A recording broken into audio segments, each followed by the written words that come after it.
പരിശുദ്ധ അമ്മയ്ക്കും തിരുക്കുമാരനും നന്ദിയുടെ നർമ്മലരുകൾ ഞാൻ ഈ തിരുവത്താരയിൽ അർപ്പിക്കുന്നു. ഈ അൾത്താരയിൽ നിൽക്കുവാൻ യോഗ്യയായിട്ടുള്ള ഒരു വ്യക്തിയല്ല ഞാൻ. എൻ്റെ പേര് സിന്ധു മോൾ ജോർജ്. എറണാകുളം ഡിസ്ട്രിക്ട് ചേരാനല്ലൂർ എന്ന സ്ഥലത്ത് നിന്ന് ഞാൻ വരുന്നു. ഞാൻ ആദ്യമായി ഈ പരിശുദ്ധ അമ്മയുടെ സന്നിധിയിൽ വരുന്നത് ജൂലൈ 9 2022. ഇവിടെ വരാനുണ്ടായ ഒരു പ്രചോദനം, ഞാൻ UK പോകുവാനായിട്ട് IELTS എക്സാം എഴുതി പാസ്സായി. അതിനുശേഷം എൻ്റെ ഉള്ളിലിരുന്ന് അമ്മ എന്നോട് ഇങ്ങനെ പറഞ്ഞുകൊണ്ടിരിക്കുകയാണ്, നീ കൃപാസനത്തിൽ പോവുക എന്ന് പലതവണ എന്നോട് പറയുകയുണ്ടായി. ഒരു ദിവസം ഞാൻ എറണാകുളത്തെ ഒരു പ്രൈവറ്റ് ഹോസ്പിറ്റലിൽ നേഴ്സ് ഇൻചാർജായിട്ട് വർക്ക് ചെയ്യുമായിരുന്നു. എൻ്റെ ഒരു ഫ്രണ്ടിനോട് ഞാൻ പറഞ്ഞു, എന്നോട് ഇങ്ങനെ അമ്മ പറയുന്നു, എനിക്കൊന്ന് പോകണം എന്ന് പറഞ്ഞു. അപ്പോൾ അതൊരു ഹൈന്ദവ കുട്ടിയായിരുന്നു. അവൾ എന്നോട് പറഞ്ഞു, ഞാനും ചേച്ചിയുടെ കൂടെ പോരുന്നുണ്ടെന്ന്. ഞങ്ങൾ ജൂലൈ 9 അന്ന് ഹോളിഡേ ആയിരുന്നു. എനിക്ക് ഡ്യൂട്ടി ഇല്ലായിരുന്നു. രാവിലെ ഞങ്ങൾ 2 പേര് കൂടി, വഴിയൊന്നും അറിയില്ല, എനിക്ക് കൃപാസനത്തെക്കുറിച്ച് കൂടുതലായി ഒന്നും അറിയില്ല. എൻ്റെ ഒരു കസിൻ ചേച്ചി ഇവിടെ വന്ന് ഉടമ്പടി എടുത്തുവെന്ന് ഞാൻ കേട്ടിട്ടുണ്ട്. അന്ന് ഞങ്ങളിവിടെ വന്ന് വൈറ്റ്ലയിൽ നിന്ന് ബസ്സിനാണ് പോയിരുന്നത്. ബസ്സിന് വന്നു, ഇവിടെ വന്ന് സ്ഥലം കണ്ടക്ടറോട് പറഞ്ഞ് ഇവിടെ വന്ന് ഇറങ്ങി. ഇവിടെ വന്ന് ഏകദേശം ഒരു 8 മണിയോടുകൂടി ഇവിടെ എത്തി. വന്നപ്പോൾ വലിയ ക്യൂ ആണ്. അപ്പോൾ ഞാൻ ആ കുട്ടിയോട് പറഞ്ഞു, നീ ഇവിടെ ഇരുന്നുകൊള്ളുക, ഞാൻ പോയി ഉടമ്പടി എടുത്തിട്ട് വരട്ടെ എന്ന്. അപ്പോൾ അവൾ പറഞ്ഞു, ചേച്ചി പോയിക്കോ ധൈര്യമായിട്ട്, ഞാൻ എത്ര സമയം വേണമെങ്കിലും ഇവിടെ ഇരുന്നുകൊള്ളാം. അങ്ങനെ ഞാൻ ഉടമ്പടി എടുക്കാൻ നീണ്ട ക്യൂവിൽ നിന്നു. ഏകദേശം 6 മണിയോടുമായി. അന്ന് എനിക്ക് കൂപ്പൺ കിട്ടി. ഉടമ്പടി എടുത്ത് താഴെ വന്നപ്പോൾ ഞാൻ കാണുന്നു, മാതാവിൻ്റെ രൂപം പ്രതിഷ്ഠിച്ചുകൊണ്ട് പ്രദക്ഷിണം ഓരോ ഗ്രൂപ്പായിട്ട് വരുന്നു. അപ്പോൾ ഞാനിവിടെ നിന്ന് കരഞ്ഞു പ്രാർത്ഥിച്ചു, എൻ്റെ അമ്മേ, എനിക്ക് ഈ അമ്മയെ ഒന്ന് എടുക്കുവാനുള്ള ഭാഗ്യം തരണമേ എന്ന്. കാരണം കുറിയിട്ടാണ് അന്ന് മാതാവിന് ഓരോരുത്തർക്കും കൊടുക്കുന്നത്. സിസ്റ്റർ കുറിയിട്ടപ്പോൾ എൻ്റെ അടുത്ത് വരാൻ തുടങ്ങിയിട്ട് വേറെ സ്ഥലത്ത് പോയി വേറൊരാളുടെ കൊടുക്കാൻ തുടങ്ങി. അപ്പോൾ ഞാൻ പ്രാർത്ഥിച്ച് കരഞ്ഞുകൊണ്ട്, അമ്മേ, എനിക്ക് അമ്മയെ എടുക്കാനുള്ള ഭാഗ്യം തരണമേ എന്ന്. അമ്മ ആ സിസ്റ്ററിലൂടെ പ്രവർത്തിച്ച് തിരിച്ചു വന്ന സിസ്റ്റർ എനിക്ക് ഒരു കുറി തന്നു. അതിൽ മാതാവെന്നായിരുന്നു പേരെഴുതിയിരുന്നത്. എനിക്ക് വലിയ സന്തോഷമായി. ഞാൻ പ്രദക്ഷിണത്തിന് പോയിരുന്ന വഴിക്ക് ഞങ്ങളുടെ കൂടെ ഉണ്ടായിരുന്ന ചേട്ടൻ പറഞ്ഞു, മോളെ, നിനക്ക് വലിയ അനുഗ്രഹമാണല്ലോ ഉണ്ടായത്, നിനക്ക് മാതാവിനെ എടുക്കുവാനുള്ള കൃപ കിട്ടിയല്ലോ എന്ന്. ഞാൻ അത്യധികം ആഗ്രഹിച്ചിരുന്നു എന്ന് ഞാൻ ആ ചേട്ടനോട് മറുപടിയും പറയുകയുണ്ടായി. അവിടെ ശേഷം ഉടമ്പടി എടുത്ത് ഞങ്ങൾ ഏകദേശം 9 മണിയായി തിരിച്ച് എറണാകുളത്തെത്തിയപ്പോൾ രാത്രി. അതിനുശേഷം എന്നിൽ ഒത്തിരി അനുഗ്രഹങ്ങളും അനുഭവങ്ങളും ഉണ്ടായി. ഞാൻ പള്ളിയിൽ പോവുകയും പ്രാർത്ഥിക്കുകയും ചെയ്യുന്ന ഒരു വ്യക്തിയായിരുന്നു. പക്ഷേ ഞാനന്ന് ഇവിടെ ഉടമ്പടി എടുത്തപ്പോൾ ഞാൻ ഒരു നിയോഗത്തെ പ്രത്യേകം എഴുതിയിട്ടിരുന്നതും, എന്നെ നല്ലൊരു പ്രേക്ഷിതയാക്കി മാറ്റി തീർക്കണമേ എന്ന്. അന്നു മുതൽ ഇന്ന് വരെയും എന്നെ ദൈവം അതിനെ അനുഗ്രഹിച്ചു. കാരണം എൻ്റെ ഡ്യൂട്ടിയുടെ തിരക്കും വീട്ടിലെ തിരക്കുമൊക്കെ ആയിട്ട് എനിക്ക് എല്ലാ ദിവസവും പള്ളിയിൽ പോകാൻ സാധിക്കില്ലായിരുന്നു. സൺഡേസ് പോകും, പിന്നെ ഇടയ്ക്ക് ചില ദിവസങ്ങളിൽ പോകുമായിരുന്നു. പക്ഷേ ഇന്ന് വരെ എനിക്ക് എല്ലാ ദിവസങ്ങളിലും പള്ളിയിൽ പോകുവാൻ സമയം കണ്ടെത്താൻ എനിക്ക് സാധിച്ചു. ജോലിയുടെയും വീടിൻ്റെയും തിരക്കൊക്കെ മാറ്റിവെച്ച് എനിക്ക് അതിനുള്ള അനുഗ്രഹം ദൈവം തന്നു. എല്ലാ ദിവസവും ഞാൻ പള്ളിയിൽ പോകാനും കുമ്പസാരിക്കാനും, പിന്നെ എൻ്റെ പ്രേക്ഷിത പ്രവർത്തനം ഓൾഡ് ഏജ് ഹോമുകളിൽ കൂടി എനിക്ക് സൺഡേ മാത്രമേ ഓഫ് ഉണ്ടായിരുന്നുള്ളൂ. ആ ഓഫുള്ള ദിവസങ്ങളിൽ ഞാൻ ജില്ലാ ഹോസ്പിറ്റലുകളിൽ പോകുമായിരുന്നു. രോഗികളെ സന്ദർശിക്കും, പത്രം കൊടുക്കും, മാതാവിനെക്കുറിച്ചുള്ള എൻ്റെ അനുഭവങ്ങൾ അവരിൽ പങ്കുവെച്ച് അവർക്ക് വേണ്ടി പ്രാർത്ഥിക്കുമായിരുന്നു. ഓൾഡ് ഏജ് ഹോമിൽ പോയി അവരെ കുളിപ്പിക്കും, അവരുടെ ശുശ്രൂഷകൾ ചെയ്യും. ഞാൻ ചെല്ലുന്ന സമയത്ത് അവളുടെ ഓൾഡ് ഏജ് ഹോമിലുള്ള അമ്മച്ചിമാർ വന്നിട്ട് പറയും, മോളെ, ഞങ്ങളുടെ നഖം തരാമോ എന്ന് ചോദിച്ച് എൻ്റെ പുറകെ വരും.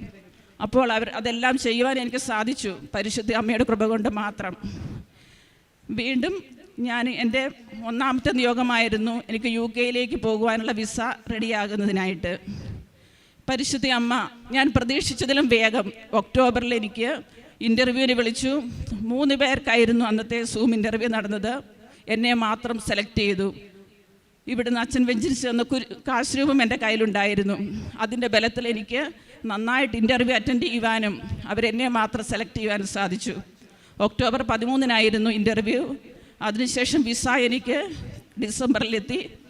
അതിനുശേഷം ഈ ഫെബ്രുവരി 28 തീയതി എനിക്ക് പോകേണ്ടി വരുമെന്ന്, ടിക്കറ്റ് വരുമെന്ന് പറഞ്ഞു. അപ്പോൾ ഞാൻ വിഷമിച്ചു. കാരണം എൻ്റെ പിള്ളേരെ എല്ലാം എനിക്കൊന്ന് സെറ്റിലാക്കണം, റിസൈൻ ചെയ്യണം, പലവിധ കാര്യങ്ങൾ അറേഞ്ച് ചെയ്യാനുണ്ട്. ഞാൻ ഏജൻസിയോട് റിക്വസ്റ്റ് ചെയ്തു, എനിക്ക് കുറച്ച് ദിവസങ്ങൾ കൂടെ നീട്ടിത്തരുമോ എന്ന്. അത്ഭുതമെന്ന് പറയട്ടെ, പരിശുദ്ധ അമ്മ അവിടെ നിന്ന് UK നിന്ന് എന്നെ കൊണ്ടുവന്ന എംപ്ലോയർ ഏജൻസിക്ക് മെയിൽ അയച്ചു. 28 തീയതിക്ക് ടിക്കറ്റ് എടുക്കേണ്ടതാണ്, വേറൊരു കുട്ടിയും കൂടി അതേ ഹോസ്പിറ്റലിലേക്ക് വരാനുണ്ട്, അപ്പോൾ 2 പേരെയും കൂടി ഒന്നിച്ച് വിട്ടാൽ മതിയെന്ന്. പിന്നെ എന്നിലൂടെ പരിശുദ്ധ അമ്മ പലരിലേക്ക് പലവിധ രോഗസൗഖ്യം കൊടുത്തു. വെന്റിലേറ്ററിലായിരുന്ന എൻ്റെ ഒരു ഫ്രണ്ടിൻ്റെ കസിൻ 33 വയസ്സുള്ള ഒരു മകൻ മസ്കറ്റിൽ നിന്ന് അൺകോൺഷ്യസ് ആയിട്ട് ഞങ്ങളുടെ ഹോസ്പിറ്റലിൽ എത്തുകയുണ്ടായി. അപ്പോൾ എൻ്റെ ഫ്രണ്ട് എന്നെ വിളിച്ച് പറഞ്ഞത് ഒന്ന് പോയി കണ്ട് എല്ലാവിധ കാര്യങ്ങളും ഒന്ന് സെറ്റ് ചെയ്ത് കൊടുക്കണം എന്നാണ്. ICU ഷോർട്ടേജ് ആയിരുന്നു. ഞാൻ അമ്മയോട് പറഞ്ഞിട്ട് ചെന്ന് ER ചെന്നിട്ട് എമർജൻസി ഡിപ്പാർട്ട്മെൻറ്റിൽ ചെന്നിട്ട് അവരോട് പറഞ്ഞു എത്രയും വേഗം ICU ഒന്ന് സെറ്റ് ചെയ്ത് കൊടുക്കണം. അത്ഭുതമെന്ന് പറയട്ടെ, ICU ബെഡിനായിട്ട് ഇല്ലാതെ 7 ദിവസമായിട്ട് ER കിടന്നിരുന്ന പേഷ്യൻസ് അവിടെ വെയിറ്റ് ചെയ്യുകയാണ്. പക്ഷേ എൻ്റെ പേഷ്യൻറ്റിന് ICU ബെഡ് കിട്ടി. വെന്റിലേറ്ററിലായിരുന്നു. ഞാനിവിടുന്ന് അച്ഛൻ വെഞ്ചരിച്ച് തന്ന വിശുദ്ധ തൈലം കൊണ്ടുപോയി ആ മകൻ്റെ നെറ്റിയിൽ പൂശി വിശ്വാസ പ്രമാണം ചെയ്തു, ചൊല്ലിക്കൊടുത്തു. എന്നിട്ട് ബന്ധുക്കളോട് പറഞ്ഞു, നിങ്ങൾ കൃപാസനത്തിൽ മകൻ സൗഖ്യം പ്രാപിച്ചതിന് ശേഷം ചെല്ലണം, സാക്ഷ്യം പറയണം, നിങ്ങൾ പ്രാർത്ഥിക്കണം, പരിശുദ്ധ അമ്മയോട് കൊന്ത ചൊല്ലിക്കൊണ്ട് നിങ്ങൾ എനിക്ക് വിശ്വാസ പ്രമാണവും ചെല്ലണമെന്ന് പറഞ്ഞു. കാശ് രൂപ അവർക്ക് കൊടുത്തു. ഞാൻ 10 ദിവസത്തിനകം അന്ന് തന്നെ വെന്റിലേറ്ററിൽ നിന്ന് ആ മകനെ മാറ്റി. ഞാൻ പ്രാർത്ഥിച്ച അന്ന് തന്നെ വെന്റിലേറ്റർ ഓഫാക്കി ICUവിൽ നിന്ന് ഒരാഴ്ചയ്ക്ക് ഷിഫ്റ്റായി 15 ദിവസത്തിനുള്ളിൽ ഡിസ്ചാർജ് ചെയ്ത് നോർമൽ വ്യക്തിയായിട്ട് വീട്ടിൽ പോയി. പരിശുദ്ധ അമ്മ ഇങ്ങനെ പല രോഗികളിലേക്ക് എന്നിലൂടെ കടന്നു ചെന്നു. എൻ്റെ യാതൊരുവിധ മെറിറ്റ് കൊണ്ടല്ല, പരിശുദ്ധ അമ്മയുടെ കൃപ കൊണ്ട് മാത്രമാണെന്ന് ഞാൻ വിശ്വസിക്കുന്നു.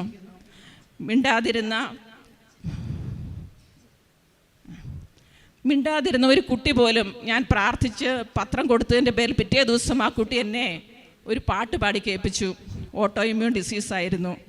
ഇതെല്ലാം പരിശുദ്ധ അമ്മ വഴി സാധിച്ചു. പിന്നെ എൻ്റെ അപ്പച്ചൻ്റെ രോഗം, 87 വയസ്സുള്ള എൻ്റെ അപ്പച്ചന് 2-3 വർഷങ്ങളായിട്ട് ഡ്രൈ സ്കിന്നായിട്ട് ദേഹം മുഴുവൻ ചൊറിച്ചിലുണ്ടായി. പല ഹോസ്പിറ്റലുകളിലും പോയി, പേര് കേട്ട സൂപ്പർ സ്പെഷ്യാലിറ്റി ഹോസ്പിറ്റലിൽ പോയി, എല്ലായിടത്തും പോയിട്ട് സൗഖ്യം പ്രാപിച്ചില്ല. ഞാൻ ഒരു ദിവസം അമ്മയോട് പ്രാർത്ഥിച്ചുകൊണ്ടിരുന്നപ്പോൾ പറഞ്ഞു, അമ്മേ എൻ്റെ അപ്പച്ചൻ്റെ അസുഖം മാറ്റി തരണമേ, ഞാൻ ആ രോഗം ഏറ്റെടുത്തു കൊള്ളാമെന്ന്. അന്ന് തന്നെ വൈകിട്ട് എനിക്കെൻ്റെ ദേഹം മുഴുവൻ ചൊറിയുവാൻ തുടങ്ങി.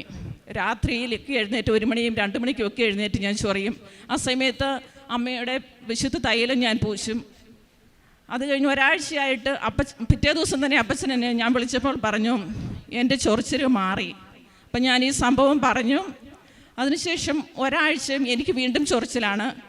ഒരു ദിവസം ഞാൻ ചൊറിച്ചിൽ സഹിക്കാൻ വയ്യാതെ അമ്മയോട് പറഞ്ഞു, അമ്മയെ തെറ്റാണെന്ന് എനിക്കറിയാം, ഞാൻ ചോദിച്ചേറ്റ് വാങ്ങിയതാണ്, പക്ഷേ ഞാനും സഹിക്കാൻ വയ്യാതുകൊണ്ട് അമ്മയോട് തന്നെ എനിക്ക് പറയാനുള്ളൂ. ഞാൻ ചോദിക്കുകയാണ്, എൻ്റെ ചൊറിച്ചിൽ മാറ്റിത്തരണേന്ന്.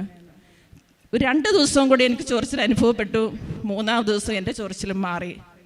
അങ്ങനെ പല രോഗികളിലേക്ക് അമ്മയുടെ വിശുദ്ധ തൈലം പൂശുകയും പ്രാർത്ഥിക്കുകയും ചെയ്തുകൊണ്ട് പല വ്യക്തികളിലേക്ക് ഇന്നും പല വ്യക്തികൾ എൻ്റെ അടുത്ത് വന്ന് പറയാറുണ്ട്, ചേച്ചി എനിക്ക് വേണ്ടി പ്രാർത്ഥിക്കണം എന്ന്. എൻ്റെ കൂടെ വർക്ക് ചെയ്യുന്ന പിള്ളേരും എൻ്റെ ഫ്രണ്ട്സുമൊക്കെ പലരിലേക്ക് ഞാൻ അമ്മ എന്നിലൂടെ പ്രവർത്തിച്ച് പലർക്കും ഇന്ന് അനുഗ്രഹങ്ങൾ കൊടുത്തുകൊണ്ടിരിക്കുന്നു.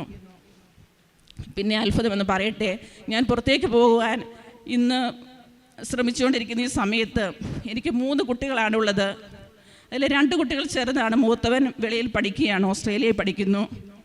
അവൻ്റെ എഡ്യൂക്കേഷൻ ലോൺ 1 വർഷമായിട്ട് സാങ്ഷൻ ആകാതെ ഞങ്ങൾ നടക്കുകയായിരുന്നു. ഓരോ പേപ്പർ കൊടുക്കുമ്പോഴും പിന്നെയും പറയും അടുത്ത പേപ്പറുകൾ സബ്മിറ്റ് ചെയ്യാൻ.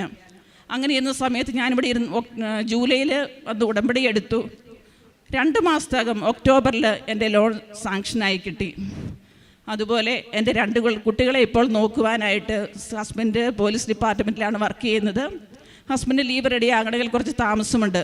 അപ്പോൾ ഇനി കുറച്ച് നാളത്തേക്ക് 6 മന്ത്സിനുള്ളിൽ കൊണ്ടുപോകാൻ സാധിക്കും. അപ്പോൾ അതിനാൽ എനിക്ക് സ്കൂളിന് മാറ്റുവാൻ ബുദ്ധിമുട്ടാണ്. അപ്പം അങ്ങനെ ഇരുന്ന സമയത്ത് ഞാൻ പ്രാർത്ഥിച്ചു, അമ്മേ എന്ത് ചെയ്യും, പിള്ളേരെ സ്കൂൾ മാറ്റി നാട്ടിൽ കൊണ്ടുപോയി ആക്കാൻ പറ്റില്ല, ഞങ്ങളുടെ നാട് ഇടുക്കിയാണ്, അവിടേക്ക് കൊണ്ടുപോകാൻ സാധിക്കില്ല, പിന്നെ ആരെ ഏൽപ്പിക്കും, ഹോസ്പിറ്റലില്ല സ്കൂളിന്.